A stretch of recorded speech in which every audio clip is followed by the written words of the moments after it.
अस्सलाम वालेकुम students. वाइटन institute of information technology और HTML कोर्स के सिलसिले का लेक्चर नंबर है जी 4।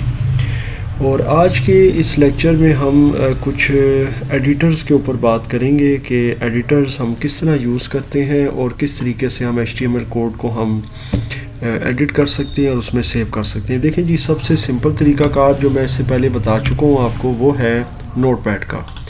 अब ये जो नोटपैड होता है ना आपका विंडोज़ का, ये डिफ़ॉल्ट इसकी ऐप होती है विंडोज़ की। ये इसका अपना एक एप्लीकेशन सॉफ्टवेयर होता है विंडोज़ का, जो आप जब भी विंडोज़ इंस्टॉल करते हैं आपको हर विंडोज़ में आसानी से मिल जाता है। इसके अंदर HTML को आप आराम से कंपोज कर सकते हैं टैग्स को, मतलब आपने टाइप करना है वट आप जो भी टाइप करें, जैसे इससे पहले मैं आपको बता चुका हूँ। और वट आप इसमें किसी भी टाइप का काम कर सकते हैं।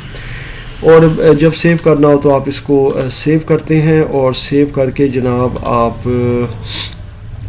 इसको कोई नाम दे देते हैं वट पाक, और डॉट लगाते हैं HTML। ठीक है, डॉट HTML लाजमी है क्योंकि ये इसको बताता है कि जनाब ये जो फाइल है ना ये HTML कोड की है। तो ये तो हो गया एक डिफ़ॉल्ट एडिटर जो विंडोज़ के अंदर अवेलेबल है। इसके अलावा भी हम जो कुछ हमारे पास डिफ़ॉल्ट एडिटर्स जिन पर हम काम करते हैं, जो हमारे कॉलेजेस और यूनिवर्सिटी लेवल पर हमारे और इवन प्रोफेशनल लेवल पर भी जो यूज़ होते हैं, उनमें सबसे पहले जो चीज़ मैं आपको बताऊंगा जो एडिटर है वो है नोटपैड प्लस प्लस।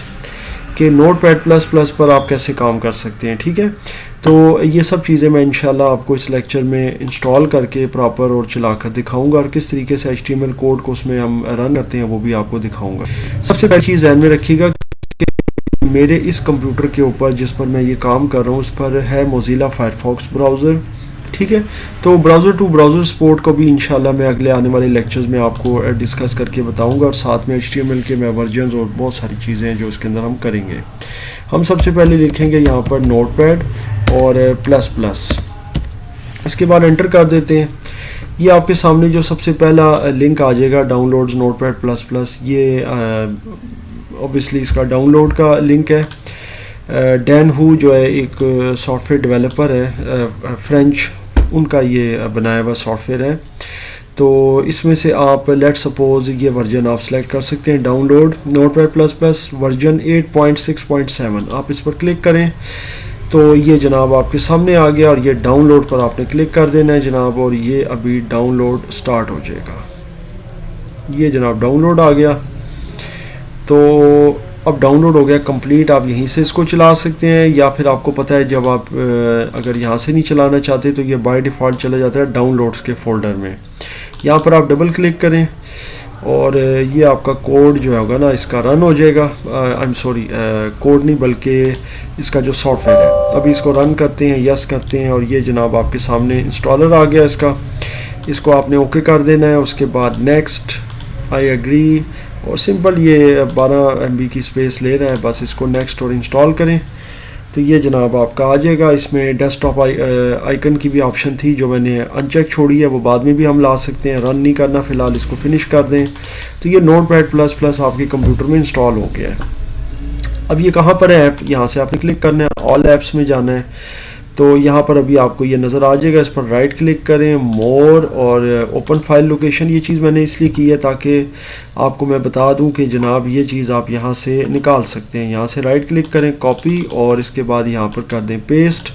तो ये आ गया जी आपका नोटपैड प्लस प्लस एडिटर। अब इस पर मैं आपको HTML कंपोज करना भी बता देता हूँ। यहाँ पर सबसे पहले ही अपडेट की आपको ऑप्शन देगा, फ़िलहाल आप नो कर दें, बाद में अपडेट कर सकते हैं।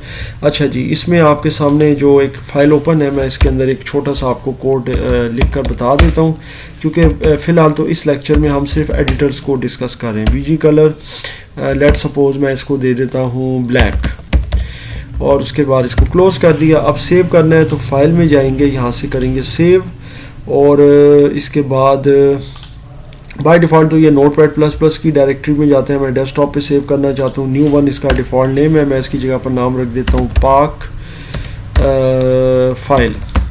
तो नीचे आप देख रहे हैं नॉर्मल टेक्स्ट फाइल आ रहा है, सेव एज टाइप। जब आप इस पर क्लिक करेंगे तो आप देख सकते हैं कि इसमें बेतहाशा फॉर्मेट आपको अवेलेबल है। यहाँ से आपने स्क्रॉल डाउन करना है और आपको यहाँ पर मिलेगा हाइपर टेक्स्ट मार्कअप लैंग्वेज का, ये देखें HTML का hyper text markup language file, आपने ये सिलेक्ट करना है। उसके बाद आपने ओके कर देना है, सेव कर देना है, इसको क्लोज कर देना है। तो ये देखें आपकी जो वेब पेज की फ़ाइल है ये क्रिएट हो जाएगी और ये जनाब आपकी रन भी हो जाएगी। ठीक है, तो इसके लिए आपको .htm और ये लगाने की ज़रूरत नहीं है क्योंकि नोटपैड के अंदर ये फॉर्मेट ऑलरेडी सपोर्टेड होते हैं। इसमें C लैंग्वेज को भी ये सपोर्ट करता है। बाकी नोटपैड प्लस प्लस का जो एडिटर का एक डिटेल्ड जो ट्यूटोरियल है, जो इसकी एक मतलब आप समझ लें कि गाइडलाइन है, वो इंशाल्लाह ताला वो भी बहुत जल्द मैं अपलोड कर दूँगा इसके बाद अगले एडिटर की तरफ हम चलते हैं और मैं वर्ड यूज़ करूँ एडिटर, याद रखिएगा। तो अगला एडिटर जो हम यूज़ करने लगे हैं वो है विजुअल स्टूडियो का एडिटर, और विजुअल स्टूडियो एडिटर का नाम है विजुअल स्टूडियो कोड। या आप लिखेंगे विजुअल स्टूडियो कोड, आपने एंटर कर देना है। अच्छा, सिंपल, आपने विजुअल स्टूडियो कोड टाइप करके एंटर कर देना है। यहाँ पर आपके बहुत सारे वर्जन्स आ रहे हैं, समटाइम्स इंसान इसमें कंफ्यूज हो जाता है। तो इसका मैं आपको एक सिंपल तरीका बताता हूँ। आपने ये करना है कि यहाँ पर टाइप करना है डाउनलोड विजुअल स्टूडियो कोड, और ये देखें नीचे आ जाएगा 1.92। ठीक है, ये इसका वर्जन है। यहाँ पर जब आप जाएंगे तो आपके सामने ये एक ऑप्शन आएगी। अच्छा, इसका आइकन भी आप जहन में रखिएगा कि इसमें इस तरह का आइकन है। जिस तरह आप नॉर्मली आप प्रोपोर्शनलिटी का सिंबल बनाते हैं वो दूसरी तरह होता है, ये ज़रा उल्टी तरफ बना हुआ है। विजुअल स्टूडियो जो है वो बेसिकली आपका एक फुल सॉफ्टवेयर होता है विजुअल स्टूडियो, ठीक है, जो कि ID होता है integrated development environment. Whereas जो विजुअल स्टूडियो कोड है ये एडिटर है, और ये आपके कंप्यूटर में ना सिर्फ आसानी इंस्टॉल हो जाता है बल्कि इसके ज़रिए आप HTML और दीगर लैंग्वेजेस को आप कंपोज कर सकते हैं। तो अब आपने ये करना है कि इसके लिंक पर क्लिक करना है। यहाँ से ये ऑपरेटिंग सिस्टम्स आपको देगा, लाइनक्स है, मैकिन्टोश है और विंडोज़ है। तो हमें ऑब्वियसली विंडोज़ पर क्लिक करना है जिसमें 10 और 11 की सपोर्ट है। तो अभी ये डाउनलोड स्टार्ट हो गया जी। ये है 98.6 MB का, and it will take I think approximately 2 minutes to complete. और ये जैसे ही अभी डाउनलोड कंप्लीट होता है तो फिर मैं आपको बताता हूँ कि ये कैसे चलेगा। इस दौरान मैं फिर एक चीज़ आपको क्लियर कर दूं कि हम इस लेक्चर में एडिटर्स के ऊपर डिस्कस कर रहे हैं कि किस तरीके से हम डिफरेंट एडिटर्स हम इंटरनेट से डाउनलोड करते हैं और उन पर हम HTML कैसे कंपोज कर सकते हैं या दीगर लैंग्वेज। लेकिन चूँकि ये हमारा HTML का कोर्स है तो हम HTML को भी डिस्कस कर रहे हैं, लेकिन ये बात भी ध्यान में रखिएगा कि HTML को बासानी आप नोटपैड के अंदर भी काम कर सकते हैं उसका, और उसके ऊपर काम कर सकते हैं, उसकी कंपोजिंग कर सकते हैं, उसके टैग्स को ईज़िली आप यूज़ कर सकते हैं। सो इसमें कोई इशू नहीं है कि आपने नोटपैड प्लस प्लस ही करना है या विजुअल स्टूडियो कोड ही करना है। सिर्फ उसमें ये कि थोड़ी सी आसानी है, वो इंशाल्लाह जब मैं डिटेल एक कोर्स बनाऊंगा नोटपैड प्लस प्लस और विजुअल स्टूडियो कोड पर तो आपको खुद भी समझ आ जाएगी। अभी मैं आपको सिंपल इसको डाउनलोड करना, इंस्टॉल करना, फिर इसके ऊपर बेसिक HTML को कैसे रन करना है, और HTML का कोई भी आप कोड टाइप करेंगे तो किस तरीके से आप उसको रन कर सकते हैं वो मैं इंशाल्लाह अभी आपको बता दूँगा। अभी ये तकरीबन 1 मिनट रहता है।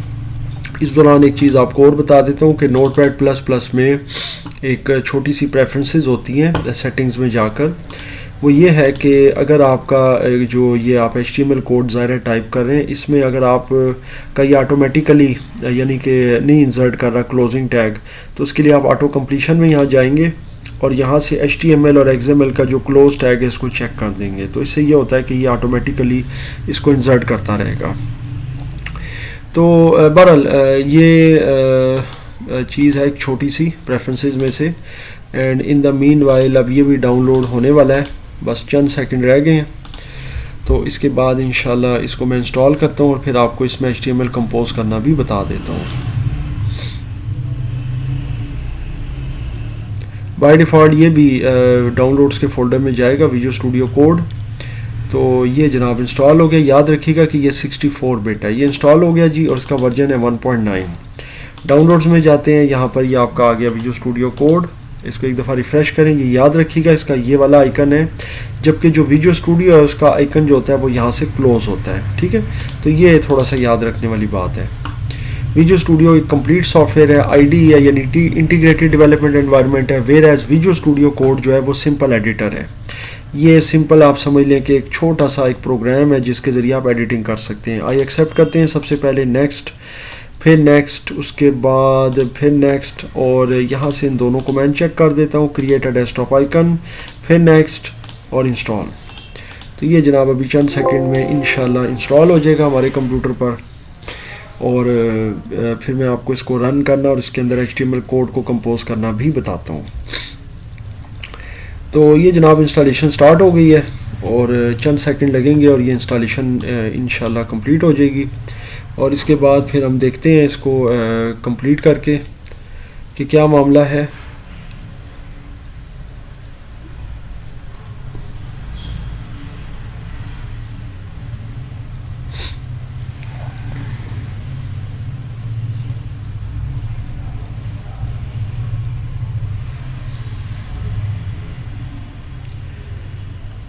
अभी जनाब ये आपका विजुअल स्टूडियो कोड इंस्टॉल होने वाला है, बस 4 से 5 सेकंड्स का आई थिंक काम रह गया है।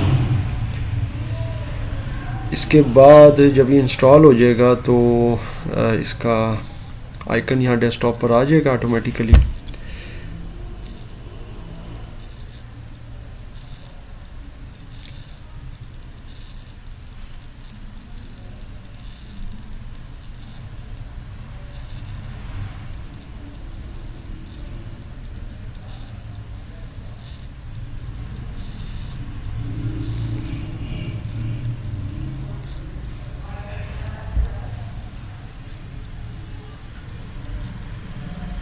ये नहीं जी, इसके बाद लॉन्च को बेशक आप अनचेक कर दें, इसको लॉन्च ना करें। ये आपका आ गया डेस्कटॉप पर, डबल क्लिक करें तो यहाँ से इसको हम स्टार्ट कर लेते हैं विजुअल स्टूडियो कोड को। ये जनाब आपके सामने इसकी स्टार्टअप स्क्रीन आ गई है। इसकी स्टार्टअप स्क्रीन के अंदर आपको कुछ ऑप्शंस मिलती हैं, लेकिन खैर हमने सिंपल न्यू फाइल लेनी है तो हम जाएंगे फाइल में और न्यू टेक्स्ट फाइल। ठीक है, ये आ गई है न्यू टेक्स्ट फाइल। अब यहाँ से आपने सिलेक्ट अ लैंग्वेज में जाना है और यहाँ से आपने HTML, ये देखें ये आपने सेलेक्ट कर लेनी है। ये अब देखें आप कोडिंग एनवायरनमेंट में आ गए हैं। यहाँ से मैं जो इसका लेस देन साइन है, जो कि एंगल ब्रैकेट है, वो डालता हूँ और बॉडी BG, ये देखें अब जैसे ही मैंने BG टाइप किया ना तो उसके आगे उसने BG कलर, बैकग्राउंड, बहुत सारी ऑप्शन दे दी। मैंने BG कलर को सिलेक्ट किया, ऑटोमेटिकली आप देखें कोटेशन भी आ गए। इसके अंदर मैं कोई भी जो कलर है वो मैं टाइप कर देता हूँ और उसके बाद इसको यहाँ से क्लोज कर देते हैं और अब आप देखें ऑटोमेटिकली क्लोजिंग टैग भी उसने डाल दिया है। अच्छा, अब ये तो चूँकि मैंने आपको बताया कि मैं इस लेक्चर में आपको कोई HTML की कोडिंग नहीं सिखा रहा, ये मेरा चौथा लेक्चर है, मैं सिर्फ इसमें आपको एडिटर के बारे में बता रहा हूँ। तो ये मैंने एक एग्जाम्पलरी एक छोटी सी लाइन डाली है ताकि हमें समझ आ जाए। इसके बाद मैं एक टाइप कर देता हूँ कोई अपना नाम, जैसे मैंने टाइप कर दिया। अच्छा जी, अब मैं इसको पहले सेव करूँगा फिर ये रन होगा। तो सेव के लिए Ctrl+S शॉर्टकट है सेव की, या फिर आप फाइल में जाएँ, यहाँ से आपको सेव मिल जाएगा। तो सेव कर लें जी इसको आप इधर डेस्कटॉप के ऊपर और इसका नाम रख देते हैं माई कोड HTML। ठीक है, और नीचे आप देख सकते हैं सेव एज टाइप में HTML ही आ रहा है, सो आपको .html डालने की ज़रूरत नहीं है। तो आपने इसको सेव कर दिया। सेव करने के बाद जब ये सेव हो जाएगा, यहाँ आप नाम देख सकते हैं माई कोड HTML आ गया है। अब आपने इस कोड के ऊपर राइट क्लिक करना है माउस से और यहाँ पर ऑप्शन आएगी शो इन ब्राउज़र। तो ये लोड हो जाएगी आपके करंट ब्राउज़र में। मेरा करंट ब्राउज़र जो है यानी मौजूदा जो मेरे कंप्यूटर में इंस्टॉल्ड है वो है फायरफॉक्स। तो ये आप देख सकते हैं इसके अंदर ये चल गई है और इसका आपको जो रिज़ल्ट है वो नज़र आ रहा है। बैकग्राउंड में मैरून कलर है, टेक्स्ट टाइप किया मैंने वो ये आ रहा है। तो ये जनाब आपका एडिटर है विजुअल स्टूडियो कोड। तो आई होप कि आपको इस लेक्चर में एडिटर्स के हवाले से समझ आ गई कि किस तरह हम डिफरेंट एडिटर्स को इंस्टॉल करते हैं और यूज़ करते हैं। मैंने इस लेक्चर में सिर्फ 2 एडिटर्स को टच किया और इसीलिए किया है क्योंकि ये मोस्ट फ्रीक्वेंटली यूज्ड है और बड़े पॉपुलर हैं, नोटपैड++ और विजुअल स्टूडियो कोड। और अक्सर औकात हमें हमारी एजुकेशन के हवाले से इनकी ज़रूरत पड़ती रहती है और ज़्यादातर टीचर्स और ज़्यादातर प्रोफेशनल्स इन्हीं को रिकमेंड करते हैं। तो आई होप कि आपको ये जितना भी मेरा लेक्चर था इसमें इन चीज़ों की समझ आ गई। अगर फिर भी आपका कोई क्वेश्चन हो, कोई चीज़ ना समझ आई हो तो मुझसे ज़रूर डिस्कस कीजिएगा।